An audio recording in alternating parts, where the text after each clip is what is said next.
Rotten Tomatoes, and I'm very pleased to welcome to the stage the writers of the film that you guys just witnessed. So first up, let's call up Mr. Ronald Bronstein, followed by Kenny and Josh Safdie, the writers and directors. And I might add that Ronald is also the editor of the film as well, so we'll get to chat about all that.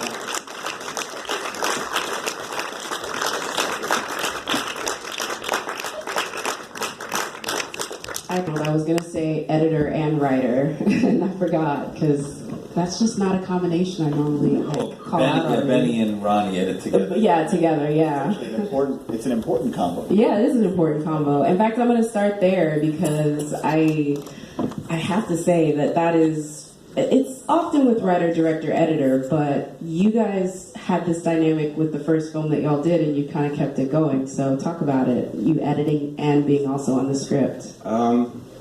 You know, it's a pleasure to be on the writing side and the editing side, because when you get into post, you don't have to honor the intentions of the writer. You don't have to be sensitive to the writer.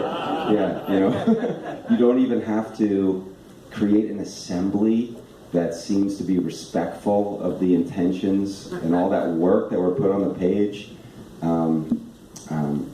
You know, you can just, I mean, I don't really have a lot of respect for myself as a writer in general. That doesn't mean I don't work hard, but I'm just, you know, I'm always so, it's just, you know, screenplays, as everybody here probably knows, it can be kind of maddening. You know, you're trying to capture life, and it's really just a blueprint for life, and you're attempting to overcompensate for that by putting just so much work into capturing all this nuance and all this detail, knowing that the whole thing's going to be heated up by the directors, and hopefully new life, you know, will be generated while the film is unspooling in the camera, and you're just trying to be a catalyst for that, and you get into post, and it's a whole other thing. And all that work that you did is sort of irrelevant, and the footage is just found footage in a way, and it's just an opportunity to start rewriting. That's excellent. I also should add, I forgot to mention this, everyone take a deep breath.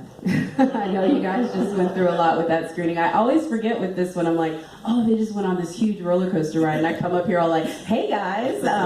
So I want to take a minute, because that script, first of all, I read it last night, and it's 170 pages, the one that I read, or 67, I think it was. With the proper margins. Yeah, and without cheating. Without cheating, and that's just so nuts when I was like reading it, but it just moves. It moves so quickly, and so I wonder if you guys can really talk about how you guys make this dialogue move across the whole screenplay, but it's not expositional. Like, there is no big exposition. These characters just live in their world, but you pick up everything that they're doing. Yeah, well, we spent 10 years living with this project, and the script in particular. There's over 160 drafts that I could allocate.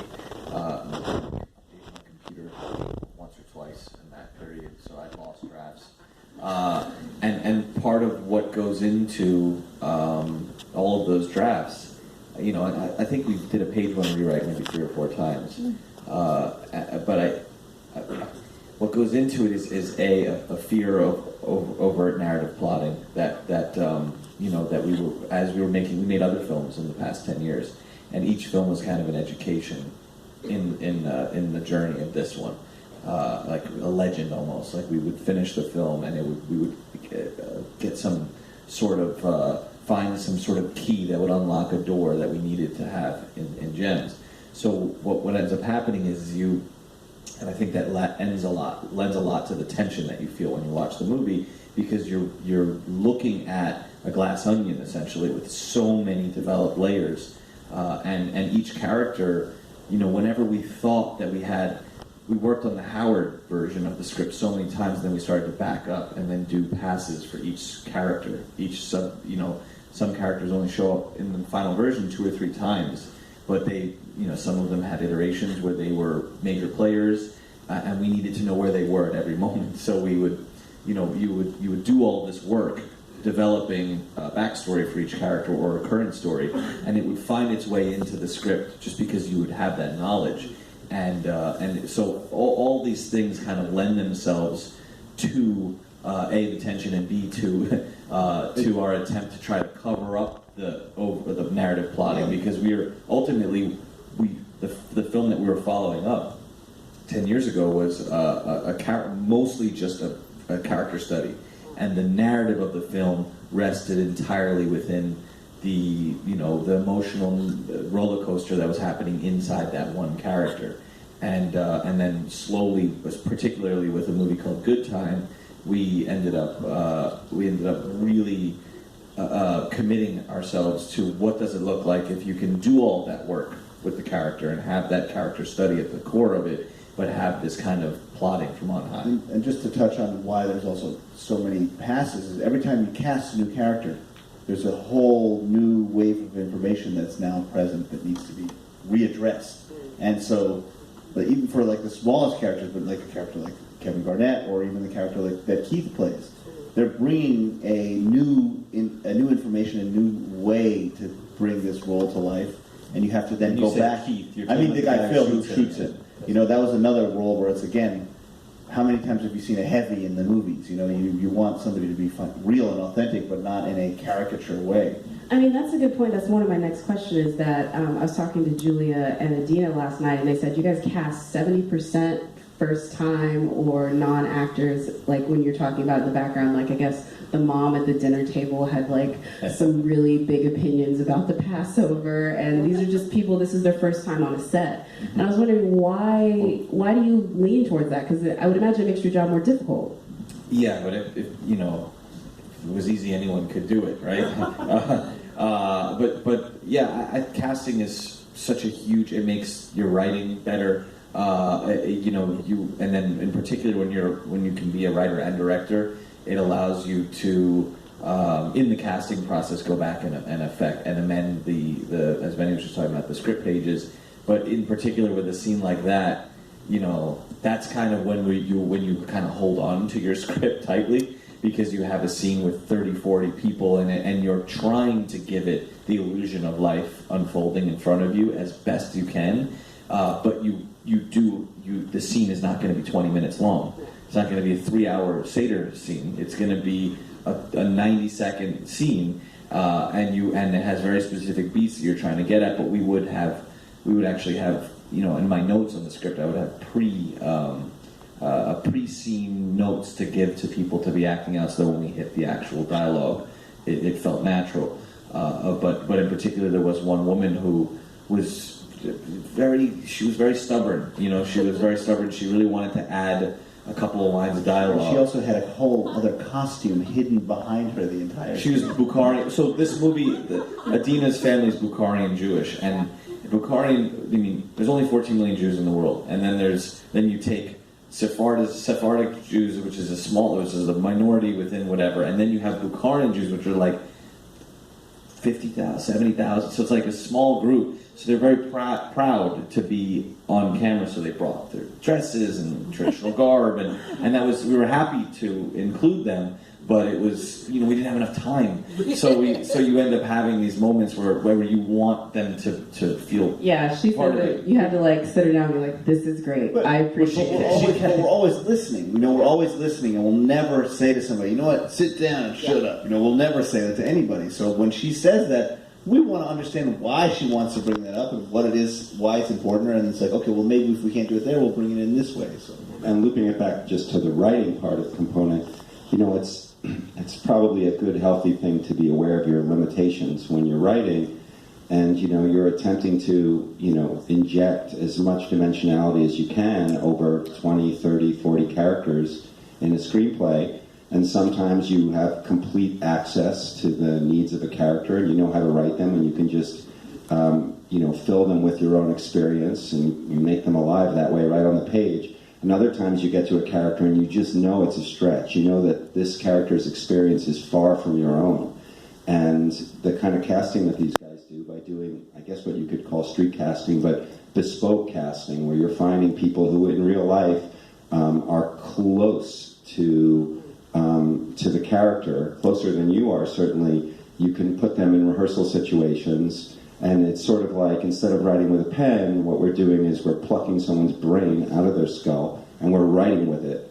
And, it's not just loosey-goosey improv, because then we're in turn transcribing those rehearsals, and then we're finding them and refining them and bringing them back into the script. Yeah, I mean, that was, I spoke to Julia last night, like I said, and she said that was how she got involved with the film. You guys are really great friends, and she said that there are very elements in the script that are definitely ripped from her life, like the tattoo, she said. So she did get a tattoo on her body to prevent a dude from breaking up with her, and it worked. So, I remember in particular, that writing that we were, we spent a lot of the time writing the screenplay in a projection booth. Ronnie was a projectionist in New York, so we spent it sounds romantic, but it wasn't. It was horrible.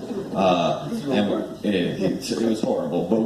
But we would get in these epic arguments, like killing each other. And somebody recently, they were, being very nice and congratulatory about the film so far. But they pointed out that they remembered seeing me sitting outside the projection booth with my head in my hands, looking like someone who was punished by the principal in a weird way. And because there was the theater had a scholastic vibe to it. But I remember that was, I think, the night when we were really stuck and we couldn't figure out a lot of the scenes with Julia. They're so as that relationship is in real life. Are there so many manic swells and dips that you can go from wanting to spend the rest of your life with somebody in that relationship to wanting to never see them ever again. And that's the type of relationship they are, and that's why they're kind of a match made in hell. But I just want to add to this, when she did mention this tattoo idea to us, one thing we had been struggling with was, money, materialism, it plays such a big role in this film, and so it would be easy, given the themes of the film, to look at Julia very cynically, say, well, what is her attraction to this guy? It's probably not physical. Maybe it's, I'm just saying, cynically, you might be thinking, she's just in it for the money, right? And we were grappling with that because obviously we wanted to be more romantic than that. We're not cynics, but we wanted to be true to the world that we were representing. And there's just something about that tattoo idea, no matter what you imagine her values to be or their shared values to be, that tattoo is real and it's for life. And there's a commitment there that goes beyond material, and that's why it sort of solved the problem for us. And I think that moment is so special. But when she suggested it, when I walked her through what her character would have seen, because that was a big part of also working with the actors, is that, yes, they get to read the script, but for the most part you want them to only be engaged with what their character's perspective. But when I walked her through that, her instinct was so quick. Oh, I would get a tattoo for him. And she knew how to play that game real quickly. I love that. But that's the gamble. That's the thing that ties Howard to Julia. Is that if Howard wasn't so tied for tradition or sentimental reasons to his religion, he might also get a tattoo for her to show her. He's willing to fight a group of guys in a nightclub to try to, in his mind. But yeah, the sheer the loudness of that gesture is so alive. Gesture, This just popped into my head when we were going through the casting process of trying to find Julia before we settled on Julia. That process of hearing all those actresses say. Settle is the wrong word. But you know what I meant. It wasn't in a bad way. But hearing all those actresses and actors say those words, the fact that it was something weird about that. It's like, oh my God, now it's real in a weird way. So then there was such a there were a couple of actors who did a great job. But my point is when that part of the process informs the writing of that character. Like, oh, this doesn't sound right anymore. It sounded right before when it's just in your head. But hearing somebody say it out loud totally changes. It touches back on what you were saying before, that these tools are helpful, I was just